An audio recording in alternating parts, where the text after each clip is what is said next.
or no easy team fight? I think right now they just have to play side lanes, shove lanes, and wait out the Aegis. I don't think they have any... Like, they can win a fight if EG messes up their high ground and they push too far in. Yeah. But unless EG's backline gets exposed, at this point, I think it's very hard to win a fight. When that happens, it means you just need to buy time. Like, you saw that Snapfire death, it looks silly, but it's a good play. Like, he buys his team 30. It's like a super hard wave. Oh, that's a good pick. That's a really good kill. And look at that aggressive global to assist, like Jenkins mentioned. That global did a lot of damage there. It did so much. Really did. You do get an assist for it now. It also mutes the audio. Yeah, it's pretty cool. That's good. Very good. Very smart. I do like that though. Like just globaling like that. Like if you find an enemy carry like that, I think a lot of the times people like try to be too greedy with their spells. Like there's almost like a rule in professional Dota. Like if you're getting a pick off on an enemy carry, you pop your BKB. Like it doesn't matter if you think they're low, unless you see all the enemy heroes somewhere else, you just pop it. You assume they're like all 5 behind because even then it turns the like quote unquote bait into what's like your not opportunity cost, right? Like he used global. It's a pretty useless spell at this point. But what if there was an ET stomp and 3 people get stomped and Spectre gets out? Yeah, like your risk to reward is so high that you should just like play your percentages.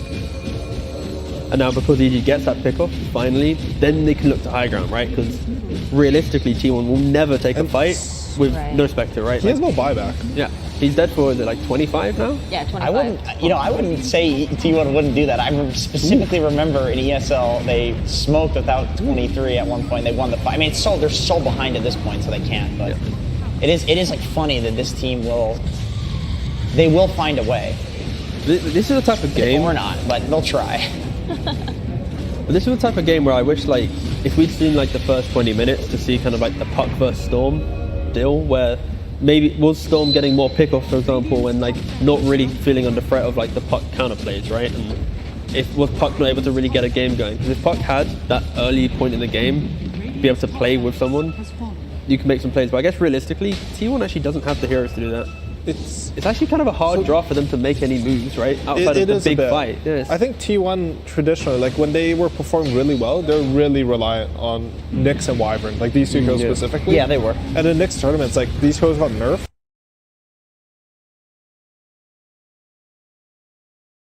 And they took their time trying to find the heroes who replace them. I don't know if they've quite found that yet. Oftentimes you have to be in the tournament, see what's happening, and get a feel for it before you can find that. I think the other thing is like if Puck has to make those solo plays as you're mentioning, like Isle has seemed to be really strong this tournament. Like one Isle with like even like 5 stick charges, you'll turn around any Puck move. And he'll use all his resources. Yeah, he's been banned, and I've been seeing him win with everything except Gyrocopter. So he's been looking pretty good. Gyro's a rough hero, dude. That's like a 42% win rate hero. I feel like he's been nerfed too many times. He's been nerfed a lot. Like he just got nerfed over and over. Yeah, he did. He also just can't really use Silver Edge the way other carries can. There's even the thing like if you have eggs with Silver Edge and you try to use it to run away and your egg hits something, then you come out of Silver Edge and then you're just like, oh, I guess I'm not getting 25% boost speed. But yeah, EG takes the game. They did the very smart play that Jenkins talked very highly of, and now they I didn't see that play. No, yeah. What's the play, Jenkins? They covered with Silencer. What was the other one? They covered with Silencer defensively. It is true though, like the best 2 pairs, like you guys said Storm with Silencer. I think historically it's always been Storm and Meepo. Like if you want Silencer to really pop off, that makes it so that Meepo has no counters. It's actually a really scary combo. It's pretty scary. No. Their room looks very, very chill. That was a very chill room. EG. Yeah. I mean, this is like the expectation, right? Like you play on a team of that caliber, I mean, you're happy you won, but you understand that you should focus on the next game right away. Yep. Sorry. How about while you say that, how about we go to stream A? Nice. Okay. I'm a big fan. We're back to Undying IG. Yes. This was the draft we dabbled with during Jenkins' great, Spectre. There's an ogre in this game. That's a funny hero because he has 2 heads. That is true. Thank you. I didn't know that. What do you guys think I didn't about know that. Wraith King? Because I don't like this hero. You don't? Okay. So there was an interview during the ESL Fall where Hector, of course, one of the best Wraith King players in the world, he outright said that it is like the worst hero and he will never play it in his life again or something, or like he just won't want to touch it right now. because of the fact that like the cooldown on the ult is too long, right? Maybe that's several months ago. Maybe he's obviously fixed those dislikes on the hero and it's back to normal, but it is very much a it's in a weird position. Like a minute for your ultimate, like you used to play with such prowess and confidence in the late game, so. I mean, like, if there's a game for it, you want it versus high cooldown, some Echo Time, Doom. Yeah. That's what I was thinking. But I still think this hero's pathetic. Like, yeah. That's a really, really strong word. It is. It's an I embarrassing never hero. win with this hero. Whenever someone picks him as carry, I'm super you unhappy. have to buy like, okay, like the hero does a lot of damage if you're doing like armlet, swift blink, BKB, AC, and you're trying to like assassinate, right? Your crit, it will be devastating. It's just if you don't get those items in a nice clean timing, the game will feel so bad. It's like it's a 270% crit on a 4-second cooldown, right? I don't know if that's the right number. And then there's a CDR talent for it as well, which I think it's like 50-50 people go for the Wraithfire Blast and ult, like, and then that. In terms of like man fighting, that crit is not very good. Oh, he went minus. He what? He went minus. On Wraith King? It's a. I guess maybe against like these heroes where like if you go for the fight and you actually lose the team fight, it can feel bad. So he's just securing himself a game. I think I could see the Midas. Like I want him to get Satanic at some point this game. Yeah, I want him to go right click. Like I want him to go really farm this game though, because I feel like if he goes Armlet Deso and they lose a fight, then that was kind of where I was getting at. When initially I hated it, but then I realized like, this type of game is like if you do lose that fight, it can feel awkward, right? So it's secure yourself in Midas. Sure, you're not really playing to win the game in 15, but you have to go like right click style. You can't go for some like Radiance-esque kind of like exist in the team fight and hope your team wins. So, AY, since you said Wraith King is pathetic, what would be the replacement hero in this exact draft for Wraith King? I mean, I didn't see the draft. It's a problem. Like there's a chance that. So I say pathetic, but people should ignore me because like there's still the thing about Dota is like the variance on heroes is really high. Right. So like you're gonna have a draft where Wraith King actually is the best pick, and there will be reasons for that. Like I don't know what happened this game because we didn't watch it, but like sometimes the Chinese Wraith Kings will max first spell with a Soul Ring and just kick someone out of lane, and they'll hold the lane as if they're a life stealer, and he can be really good in that game. And like I'm not sure, but in my head, like I don't know. He farms so much slower than he used to. Like something, I don't even know what the nerf was. I mean, there's a lot of like both the Blink Dagger, Strength Blink, and Agi Blink got nerfed. Like a big reason he was super strong because he's high move speed. He had a move speed talent. I think it was a bit higher before, and then you would be like 750 move speed. He had a strength talent 15, right? That was really like you can't go Radiance now because there's no strength talent. He had a 12 strength talent. It's a stun duration talent now. Yeah, so something which used to be at 10. Yeah. Okay. So there's a lot of minor things that have changed, but yeah, there's not really a great replacement for him when it comes to like soaking a bunch of enemy spells and then being alive again. Like there just isn't a replacement for that other than like Radiance. Yeah. Would you like to know who is currently in pro pubs the best Wraith King player? I'll let you have a guess. Highest win rate? Highest win rate, games played. Over what patch? I mean, right now, live in the ranked like pro in the last scene week? pubs. Yeah. Kuman. Okay. Who do you think it is? Gorksy. Gorksy. Okay.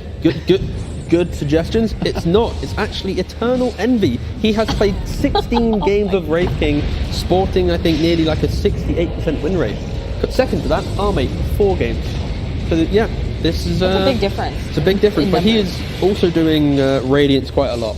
So a couple Armlet into Deso. So Armlet Deso is really all in. Like it is. It is. I think you can go Armlet Deso and then you get the 15 Skeleton talent so that you can actually farm. Because like usually you want to take the stun duration, it makes it 2.7 seconds. But if you go Armlet Deso, you have to go for the Skeletons. I think the way that I'm seeing it right now is like Armlet Deso is I can choose to take a fight when my team needs me, but I can still farm pretty effectively, right? I have Skeletons, I can clear jungle. A Midas Radiance is, hey team, I'm not fighting until 25 minutes probably. I can like exist in a fight. I can't really kill anyone unless you're setting it for me. So I think the disparity in the builds is like Midas Radiance will very much give you that late game presence of having 6 slots or whatever, right? You're going to be the carry, the one that you want to become. The Armlet Deso is like, it gives you options, you know? And I think right now IG is lacking those options in these earlier fights. Like it's giving Undying ways to take these engagements, but for sure it's not looking like either team's really running away with the game. It does feel like a physical damage build would make more sense too, right? Like you have a magical damage mid, you have a low damage offlane, and you have an ogre magi. You also have magical damage online. I want to talk about that guy. That Ogre? guy? Which guy? Not that guy. Ogre Magi is Yep. the biggest Chad hero in Dota in 2020, which is the current year. He's the biggest Chad hero because he can ignite is basically free with his mana regen. It's low mana cost. There's a lot of damage, and it can reignite itself with multicast. I was ignited for 30 seconds the other day. 30 seconds. It was like I was doomed. I wanted to die, so it would stop ticking on me. Honestly, the hero is very, very strong in regards to being annoying in like the early skirmishes, and I think going into a later portion of the game, you need to become like VP solo-esque player, where you are just running into like death basically. You are like that tanky ward. But he does a good long stun before dying, and it does big damage. Because now that the interval, there's such a long interval between the ogre stuns, it's actually like, I don't know, 3 seconds of stun They or buffed the something. damage by 10, which Which is sounds big. little, but it's actually quite nice. It is nice. Like it's yeah. 250 damage now. I just think it's like that hero in lane where if you have the right carry, you actually have kill threat, right? You hit level 3, like 2-point ignite, you can run them down the lane. Like these offlaners, if they're ever pushed up, there's no way they can walk down from like the tier 1 all the way down to their tier 1 and not be at like a 3rd HP or dead, right? So it does give them that option, and maybe, again, we didn't see the start of this game, but maybe Wraith King did go for like that max stun build, and they had some couple kills that gave them a bit more entry to the game. And that's why he went for the Midas potentially, because he had that like really nice clean start. And other than his int gain, because he's a big stupid ogre, his stat gains are phenomenal. So he's a big tanky boy, even with no items, which of course he will have none because he's pathetic and dies all the time. Well, he can get a Philosopher's Stone maybe. He can. Yeah. He can also get a Midas if you want to be a real Chad. Oh, there's Han. Yep. And this is where Disruptor really kind of becomes the king against Tidehunter, right? You see him just stuck there in the static storm. He can't do anything. They use all their spells, and IG actually have 2 buybacks. This honestly looks pretty good for IG, right? They're trading a lot of resources in terms of buybacks for this Roshan. I mean, it has to be a good choice. Like, if you let them get the Aegis when they also have a Doom, like you're removing a lot of your own tool set. I can't remember where I saw the stat, right? I think it was Lee put it out there, but it's like the idea that buybacks from like TIs, you know, like TI 8 was like the big invention of buybacking, right? I'm sure OG pretty popularized that. TI 9 as well. I'd love to see if this TI goes even higher than TI 9. I think it was like average buybacks was like 8 or 9 per game. I think it was per game was the stat, and the fact like before that it was maybe like 3 or 4, right? So like it is, of course, like the meta, everyone accepting that, you know, just a casual buyback. Even people buy back nowadays just to get, you know, a wave of farm. They did nerf buyback a bunch though. Like it used to be really popular for supports to just start fights with buying back. Oh yeah. It's a lot more costly now. Also, it seems like it depends a little bit if supports are like if they have value or not. Yeah. Because like before, like if you started a fight with buyback and you tank 1 stun, you're like, yeah, I'm a good 5. Yes. There's a high ground. That is. I think as well like the outpost though. This is the longest team fight. I mean, there's been 7 conversations that we're having during this fight. It's still going. This is still the Roche fight. And Undying is going to end up getting Roche, or did they take it? And you know the best thing, Jenkins? We're talking about buybacks, and this is exactly what's happening in the fight, right? IG starts, they get picked off with big spells, they buy back. With the confidence of their having numbers advantage, they slowly run down Undying. But if you look at the areas of the fight, the initial fight, IG has outpost control, right? So their buyback value is like 100%. They then run from their area, past Roshan, into the corner of the top jungle of Undying, where they still have a tier 1 tower available, and mid tier 2, you know? So that then allows Undying to also have the same value. So I think it is just the beauty of, if you are buybacking, it's very good to like turn the fight. We can't recap the whole, it's a 5-minute fight. Yeah, you need to be able to choose where you take it, so yeah. And honestly, a really good bait from Bryle here. Like he's able to survive long enough with a really good double stun in order to bait them in to get those buybacks Yeah, that was off. nice. There's like such a weird line sometimes in Pro Dota where sometimes you're not supposed to kill heroes. Like you watch the replay and you're like, we shouldn't have killed this hero, we should have gone Roshan. Or at least like kill him with like right clicks. You know, don't kill him with anything too cool. You know. Yeah, no. Sometimes it's legitimately like their Oh, yeah. carries here, and we should not have ran to kill him. We should have taken Roshan. Yeah, that's true actually. And that's actually a scenario here where like that's our mid hero. It's a big kill, but if they had backed off to get Roshan there, it would have been better for them. But honestly, like it's so hard to make that judgment in game. Because I think like the simplicity of seeing like the hero that's winning the enemy the game, right? You see that's so important. Let's get him. And the same thing is like when you're smoking, right? Like smoking to an area of the map just to kill the carry often can have less of an advantage of actually just smoking to kill a support. But that support kill opens up the entire enemy jungle, opens up to de-ward their side of the map. So yeah, it's very much being able to read in the moment. I think Undying, they really did just kind of showcase where if they force the Roshan fight, they play into their strengths and make some cute outplays, they're going to be in that position. So I think Tomato went for the Echo Saber build, right? Where you disassemble into eggs and Orchid. he did, yeah, he did. Yeah, 100%. I think if you're behind against this build, you just lose. Like you basically have to stick together as 5. It's really annoying for the supports, Otherwise, Spectre will man. just It's kill so everyone. hard. Honestly, I'm not too sure if the Orchid is really that important. Like I've seen it a few times. I feel like you should just get the faster Manta. But if you split them up at all, Spectre will kill anything. Oh, they're leaving Brile. He's Aegis. Yeah, he's Aegis, but they. He's doing a lot of damage, and he still is Aegis. Yeah, that's rough. Can you Kraken show off Dagger now? Yes. Okay. Yeah. But if you walk over to Dagger, you're still debuffed for a little bit, probably? I don't even know I'm how not it sure works. if it now. reapplies. Okay. I mean, Spectre's win rate really dropped when that was the only change, so maybe it doesn't reapply. Was that the only change in the patch? It wasn't like some talent change as well? It was like just that, and then Okay. other really minor things. But then the new build came out, and then the win rate started going up again. It is a really good pub It's a- build too. it's a super People good just build. they just run around alone. You just kill them. Yeah. Nobody's together in pubs, so you just kill some guy that's in a side lane. But limiting that in a, like you said, when you're behind in your support and you can never sit in a lane, I mean, that's devastating. You're never going to get farmed. It's not even just a farm, right? It's just a map control. Yeah, push It's like lanes. your team can split up and farm these side lanes, and they'll always have backup, and the enemy can never do that. So their map will just close in. And as you said, like if the maps, like if you have more of the map, you just have more options. You can choose to attack. You can choose to, bait them to TP somewhere and attack somewhere else. You just can do anything you want in Dota. Yeah. This build though for Spectre, it's like it feels very much where his game plan is as simple as try and kill the Void Spirit. Like he's not like you're never killing the ogre, right? Like there's no point. Like you can. Excuse you. He's very important. Like you can, but is there really any point, right? And it's like you're never going on Tide because he's just gonna crack off your stuff. You're never really killing the Wraith King.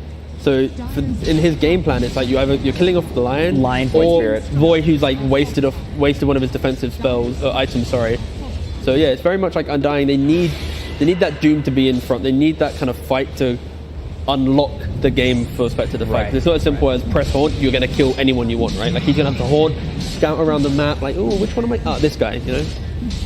I like to do that a lot in games actually. Like when I'm watching them or playing them, you sort of think about like what the ideal team fight for your team to take a team fight is, and you like say them as conditions. So, like if Spectre kills Lion before the fight, then it's going to be a good fight. Yes. And you just say something like this, and it immediately tells your team that if something happens, they should full commit. Yep. So you can get on the same page. It's a lot easier than like in the middle of the fight saying like go go go, this is good. It saves you communication. It saves you just how much time it takes to communicate that. Like